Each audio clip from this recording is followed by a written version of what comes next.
2018 সালে যুদ্ধাহত বীর মুক্তিযোদ্ধা আজিজুল হকের স্থাপনাবিহীন 4 শতক জমিতে নজর পড়ে ময়মনসিংহ সিটি কর্পোরেশনের 3 নম্বর ওয়ার্ডের কাউন্সিলর শরীফুল ইসলাম শরীফের। ভুয়া দলিলে জায়গা দাবি করে পরিবারটিকে হামলা মামলায় হয়রানির মাধ্যমে হাতিয়ে নেন 25 লাখ টাকা। যাদের কাছ থেকে আমরা জমিটা কিনছিলাম তাদের ছেলেরাই আর কি দাবি করছিল যে তারা 4 শতাংশ জমি পাবে।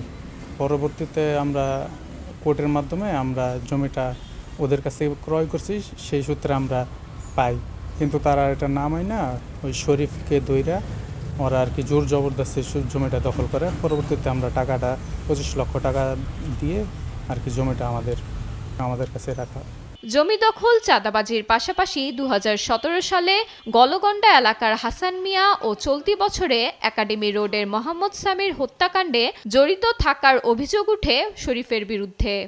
তাহলে সে আমার পুত্র কিভাবে মাইরালা শরীফে কোসে না কারা কোসে যে এই তো শরীফে হুকুম দিছে। শরীফ মিয়ার কাউন্সিলরের কার্যালয়ে একটা ছেলের দূরে নিয়ে গেছিল আমার ছোট ভাইয়ের বন্ধু, তার অনেক মারধর করছিল আর কি।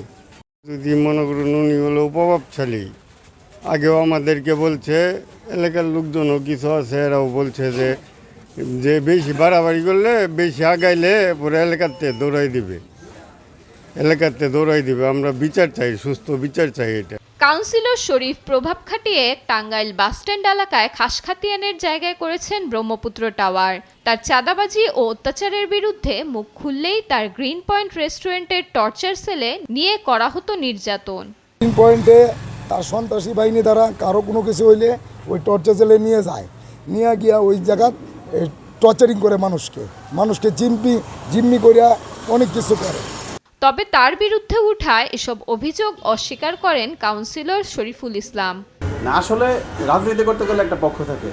যেহেতু আমি বিগত 2 টার্মে আমি মহানগরে ছিলাম, সেই সুবাদে ধরেন মহানগর সভাপতি মেয়র মহোদয় এই সিটি কর্পোরেশনের মেয়র, সেই সুবাদে তার সঙ্গে আমার একটা সখ্যতা আছে, এটি স্বাভাবিক। যেহেতু আমাদের এলাকার কাজকর্ম আছে, অনেক বিষয় আছে জড়িত, তা আমি তার সঙ্গে যোগাযোগ রেখে সবসময় আমার এলাকায় উন্নয়নের চেষ্টা করেছি।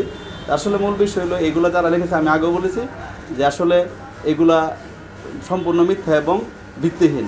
ময়মনসিংহ সিটি কর্পোরেশনের সাবেক মেয়র ও মহানগর আওয়ামী লীগের সভাপতি ইকরামুল হক টিটুর কল্যাণে বাগিয়ে নেন মহানগর আওয়ামী লীগের শ্রম বিষয়ক সম্পাদক পদটিও।